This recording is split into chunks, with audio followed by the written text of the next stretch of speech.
За өнөөдөр 2025 оны 10 дугаар сарын 3-ны өдөр Өмнөговь аймгийн Далан задад хотноо цөлжилтийн эсрэг ногоо ирээдүй олон улсын эрдэмтдийн баг хурлыг ойлгоо компани санаачлагаар байгаль орчин уур амьсгалын өөрчлөлтийн яам Өмнөговь аймгийн засаг даргын хамгаалалт газартай хамтран 3 дахь жилдээ зохион байгуулж байна.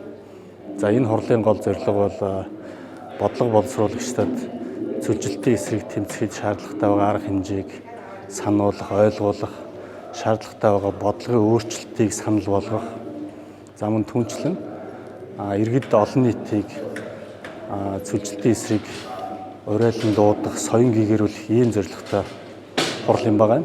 За энэ жилийн хурлын онцлог нь бол эх онд буюу 2026 онд Монгол улсад зохион байгуулагдах цөлжилтийн эсрэг олон улсын конвенцийн талуудын 17 дугаар их хурлын өмнө болж зохион байгуулагдж байгаа онцлог болж байна. За өнөөдрийн хурлаар бид мэдээж эх онд зохион байгуулагдах энэхүү талуудын баг хуралд яригдах ёстой гол санал шийдвэрүүд, за сэдвүүдийг хөндөж ярилцсан.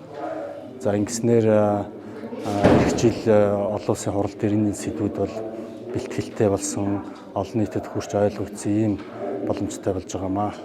За тэгээд мэдээж хурал хийж байгаа нь бол бид цөлжилтийн асуудлыг хэцүү асуудал, хүнд асуудал гэж ярихаасаа илүү энэ асуудлыг хэрхэн яаж шийдэх вэ гэдэг шийдлийн талаар ярихаар зорж байна. За цөлжилт бол ер нь бол бидний сонголт, энэ бол бидний хувь тавилан байж болохгүй.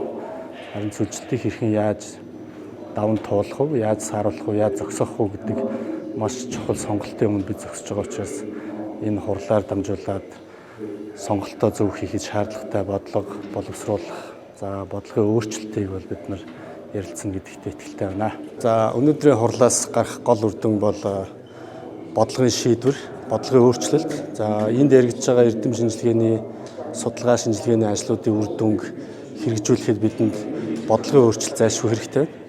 Бодлогын өөрчлөлт явж ээж энд яригдж байгаа судалгааны шинжилгээний үр дүнгууд бодит амьдрал дээр хэрэгжих боломжтой болно. Тиймээс энэ удаагийн хурлууд ер нь цаашдаа ч гэсэн цөлжилтөд тэмцэх, за цөлжилтийг сааруулах, эрдэмтдийн хурал зөвлөгөөн уулзалтуудын гол зорж анхаарал хандуулах сэдв нь бол зайлшгүй Монгол орны газрын доройтлыг бууруулах, нөхөн сэргээх, энэ бодлогыг өөрчлөхөд чиглэх энэ зайлшгүй шаардлага уран гарч байгаамаа.